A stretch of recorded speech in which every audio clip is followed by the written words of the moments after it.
اعوذ باللہ من الشیطان الرجیم بسم اللہ الرحمن الرحیم۔ محترم سامعین کرام، الحمدللہ آج آپ نے سورۃ النساء کی 124 آیات کی سماعت فرمائی۔ سورۃ النساء میں جیسا کہ آپ نے سنا 24 رکوع ہیں اور 176 آیات ہیں، 3763 الفاظ ہیں اور 16332 حروف ہیں۔ کل چوتھے پارے سے ہی اس کی 23 آیتیں ہم نے سماعت فرمائی تھی اور آج 5ویں پارے میں الحمدللہ 124 آیات تک ہم نے الحمدللہ سماعت فرمائی۔ رب ذوالجلال والاکرام نے آیت نمبر 24 تا 28 میں نکاح کے لیے حرمت والی عورتوں کا ذکر کیا ہے اور نکاح کا مقصد اور اس کے اصول و ضوابط بتائے گئے ہیں۔ ایسی عورتوں سے نکاح جائز نہیں ہے جو پہلے سے کسی کے نکاح میں ہو۔ ہاں کوئی تمہاری لونڈی بن جائے تو کوئی بات نہیں، ان عورتوں کے علاوہ کسی اور عورت سے تم نکاح کر رہے ہو تو مہر دے کر نکاح کرو، نیت شہوت رانی کی نہ ہو، یعنی نفس پرستی کے لیے نکاح کر لیا، دل بھر گیا چھوڑ دیا، جیسا کہ لوگ کنٹریکٹ میرج متا وغیرہ میں کرتے ہیں۔ اسی طرح حکم دیا گیا ہے کہ اگر آزاد عورتوں سے نکاح کرنے کی طاقت نہ ہو تو کسی لونڈی سے نکاح ان کے مالک کی مرضی سے کر لو اور انہیں بھی مہر ادا کر دیا کرو۔ ہاں یاد رکھو کہ پاک دامن سے نکاح کرنا اور پوشیدہ طور پر شناساؤں کو رکھنے والی سے نکاح نہ کرنا۔ اللہ تعالیٰ ان احکام کے ذریعے تمہاری رہنمائی چاہتا ہے اور تمہیں اچھے لوگوں کی راہ پر چلانا چاہتا ہے۔ اللہ تم سے بوجھ کم کرنا چاہتا ہے۔ بعض لوگ تم کو گمراہ کر کے نفسانی خواہشات کا پیرو بنا دینا چاہتے ہیں اور یہ کہ انسان کمزور پیدا کیا گیا ہے۔ پھر فرمایا گیا اہل ایمان کو باطل و ناجائز انداز میں کسی کا مال کھانے سے منع کیا گیا ہے۔ ہاں باہمی رضامندی سے تجارت کے ذریعے نفع حاصل کر سکتے ہو۔ پھر گناہ کبیرہ کے بارے میں فرمایا گیا کہ جو بھی کبائر گناہ ہیں ان سے بچنا چاہیے۔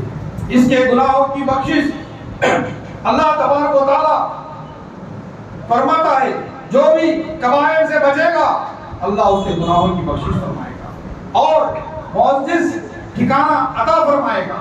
پھر فرمایا کہ اللہ تعالیٰ نے انسان کو ایک دوسرے پر فضیلت دے رکھی ہے۔ صنفی اعتبار سے مرد و خواتین دونوں کے علیحدہ علیحدہ خصوصیتیں ہیں، دونوں میں برابری ممکن نہیں ہے۔ پھر رب ذوالجلال والاکرام نے مرد کی حاکمیت کو واضح کیا کہ آدمی فطرتاً قوام ہے اور عورتیں آدمی کے ماتحت، کیونکہ آدمی محنت کر کے پرورش کرتا ہے۔ اس کے بعد عورتوں کو نصیحت کی گئی ہے کہ نیک و صالح و قناعت پسند بنیں اور اپنے آپ کی حفاظت فرمائیں۔ میاں و بیوی کے باہمی اختلاف کو دور کرنے کی ایک سبیل بیان کی گئی ہے کہ مرد اپنی بیوی کی کم عقلی کے سبب نافرمانی کرے تو انہیں بستر سے علیحدہ کر دو، سزا کے طور پر ہلکی مار مارو۔ اگر وہ اطاعت گزار بن جائیں تو ٹھیک ہے، ان پر علیحدگی کا معاملہ نہ کرو۔ اگر نہ سدھریں تو لڑکی کی جانب سے ایک منصف اور لڑکے کی جانب سے ایک منصف مقرر کرو، شاید کہ اللہ کوئی باہمی اصلاح کی سبیل نکالے۔ پھر رب ذوالجلال والاکرام نے انسانیت کو حکم دیا ہے کہ وہ اللہ کی خالص عبادت کرے اور اس کے ساتھ کسی کو شریک نہ کرے۔ والدین، رشتہ داروں، یتیموں، مساکین، نزدیکی اور دوری، آزو بازو کے پڑوسیوں، مسافروں، غلام اور لونڈیوں کے ساتھ صلح رحمی اور اس پر سلوک کرے۔ اللہ تکبر کرنے والوں کو پسند نہیں کرتا۔ پھر رب ذوالجلال والاکرام نے وکیلی کی مذمت فرمائی اور فرمایا کہ وکیلی سے رک جاؤ، وکیلوں کی مذمت و برائی ہے، اور وکیلوں کی فطرت سے آگاہ کیا کہ وہ خود وکیلی کرتے ہیں اور لوگوں کو بھی وکیلی کا حکم دیتے ہیں۔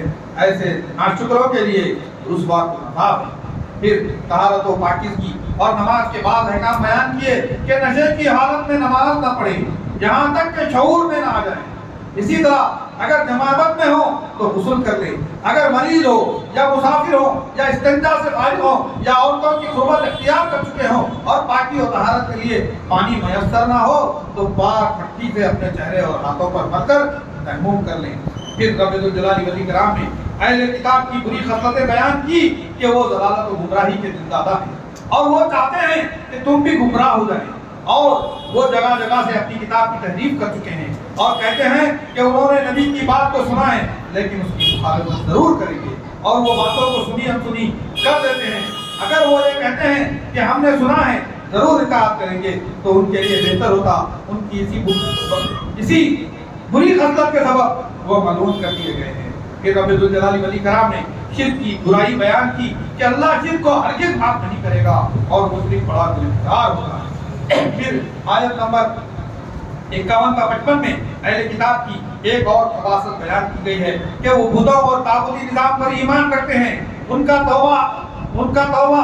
تو یہ حال ہے کہ اگر انہیں بادشاہت دی جاتی ہے تو کسی کو کھجور کی گٹلی تک نہیں دیں گے اور لوگوں کو دیے گئے اللہ کے فضل پر یہ حسد کرتے ہیں، حالانکہ اللہ نے آل ابراہیم کو کتاب و حکمت اور عظیم سلطنت سے نوازا تھا۔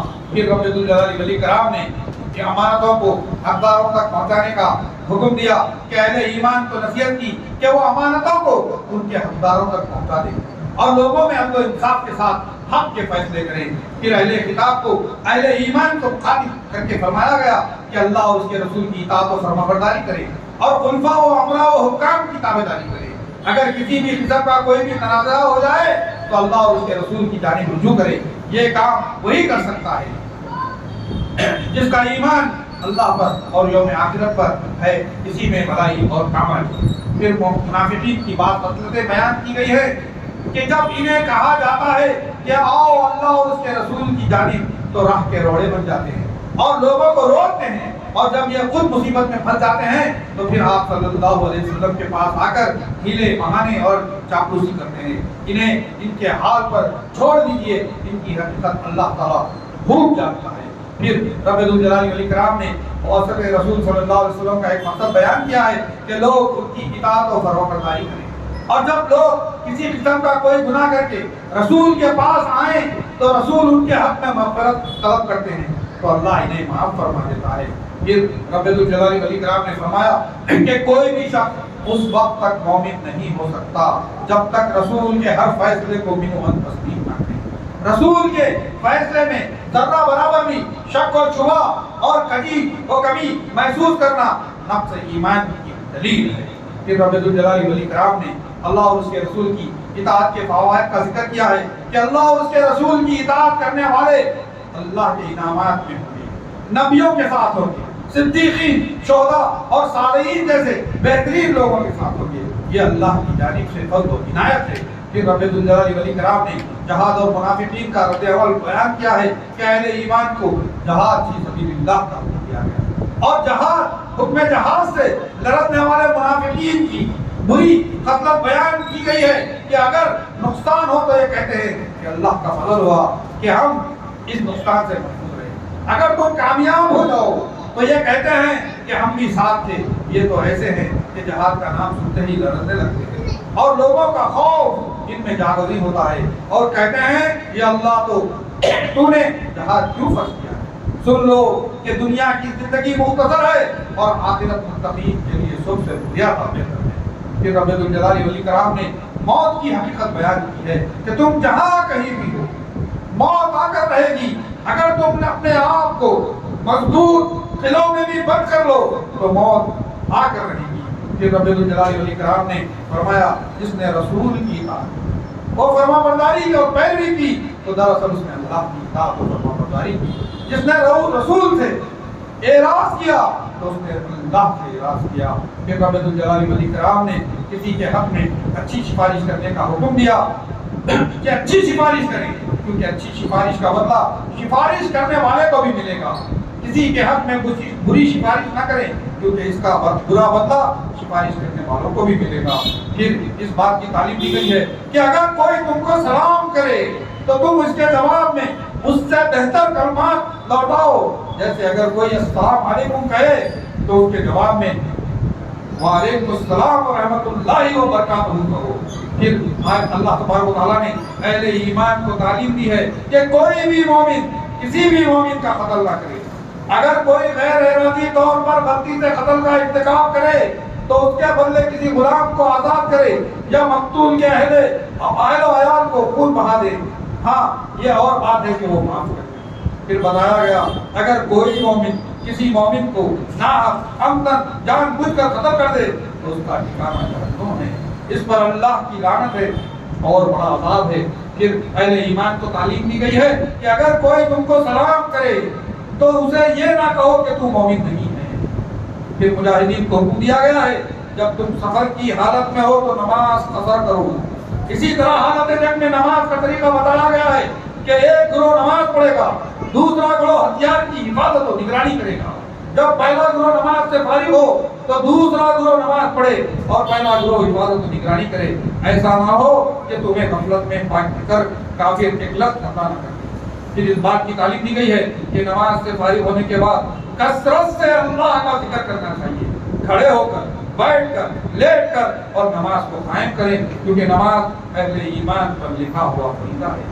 پھر اس بات کی تعلیم دی گئی ہے کہ جو شخص کوئی برائی گناہ کرے یا اپنی جان پر ظلم کرے اس کو چاہیے کہ اللہ سے استغفار کرے، کیونکہ اللہ بخشنے والا ہے، اور جو گناہ کرتا ہے اس کا بوجھ اسی پر ہے۔ اور جو شخص کوئی گناہ یا خطا کرے اور کسی بے گناہ کے ذمہ تھوپ دے تو اس نے بڑا بہتان اٹھایا اور کھلا گناہ کیا۔ اللہ ایسے مجرموں کو پسند نہیں کرتا ہے۔ پھر رب الجلال والاکرام نے غیر مومن کے طریقے پر چلنے کی ممانعت فرمائی ہے کہ ان لوگوں کو تنبیہ کی گئی ہے کہ راہ ہدایت کے واضح ہو جانے کے بعد رسول اللہ صلی اللہ علیہ وسلم کے خلاف ورزی کرتے ہیں اور تمام مومنوں کی راہ چھوڑ کر غیر مومن کی راہ اختیار کرتے ہیں۔ ایسوں کو ادھر ہی لے جاتے ہیں جدھر ان کی توجہ ہے اور دوزخ میں ڈال دیں گے جو برا ٹھکانہ ہے۔ پھر پہلے ایمان کو خطاب کیا گیا ہے کہ اے ایمان والو، عدل و انصاف پر مبنی مضبوطی سے جم جانے والے اور خوش نوری رب کے لیے سچی گواہی دینے والے بن جاؤ، گو وہ خود تمہارے اپنے خلاف ہو یا آپ نے ماں باپ یا رشتہ داروں عزیزوں کے وہ شخص اگر امیر ہو تو اور فقیر ہو تو دونوں کے ساتھ اللہ کو زیادہ تعلق ہے، اس لیے کہ تم خواہش نفس کے پیچھے پڑ کر انصاف نہ چھوڑ دینا، اور اگر تم نے کہیں بیانی کی یا پہلو تنی کی تو جان لو کہ جو کچھ تم کرو گے اللہ تعالیٰ اس سے پوری طرح واقف ہے۔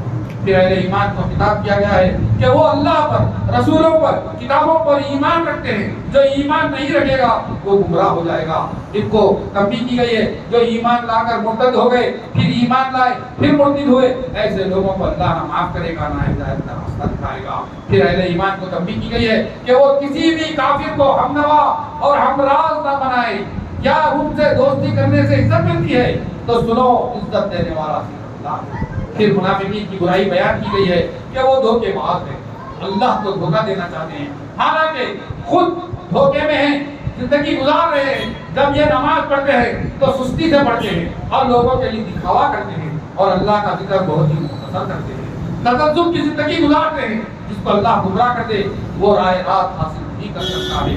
پھر بتایا گیا کہ منافقین جہنم کے آخری حصے میں ہوں گے۔ پھر آیت نمبر 146 میں اہل ایمان کی تعریف کی گئی ہے جو توبہ وہ اصلاح کرتے ہیں اور اللہ تعالیٰ کو مضبوطی سے تھام لیتے ہیں اور اللہ کے دین کے لیے مخلص ہوتے ہیں، اور یہی لوگ مومنوں کے ساتھ رہیں گے، اللہ تعالیٰ انہیں بڑا اجر دے گا۔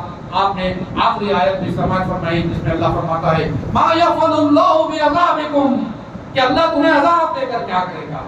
اللہ صرف یہ چاہتا ہے کہ وہ ان شکرتم وآمنتم، کہ تم اللہ کے پر ایمان لے آؤ اور اس کے شکر گزار بندے بنو۔ یہاں پر الحمدللہ آپ نے 5ویں پارے کی سماعت مکمل فرمائی، کل انشاءاللہ 6واں پارہ پیش کیا جائے گا۔ میں اللہ تبارک و تعالیٰ سے دعا کرتا ہوں کہ اے بار الہ ہم تمام کے یہاں مل بیٹھنے کو تو قبول فرما، ہم تمام کے گھروں میں خیر و برکت عطا فرما، ہم تمام کو ایمان و احتساب کے ساتھ روزہ رکھنے کی توفیق عطا فرما، ہم تمام کے کاروبار میں برکت عطا فرما، ہم تمام کے گھروں میں خیر و برکت عطا فرما، ہم تمام کے بال بچوں میں خیر و برکت عطا فرما، ہم تمام کو ہر قسم کی حادثہ یا افواہ سے محفوظ رکھ، ہم تمام کو جب تک رکھے ایمان پر زندہ رکھ، ہم تمام کا خاتمہ ایمان پر فرما، اور اس دنیا سے جانے کا جو وقت آئے تو ہم تمام کی زبانوں پہ کلمہ طیبہ لا الہ الا اللہ محمد رسول اللہ علیہ وسلم فرما۔ سبحان ربک رب العزت عما یصفون وسلام علی المرسلین والحمد للہ رب العالمین۔ السلام علیکم ورحمۃ اللہ وبرکاتہ۔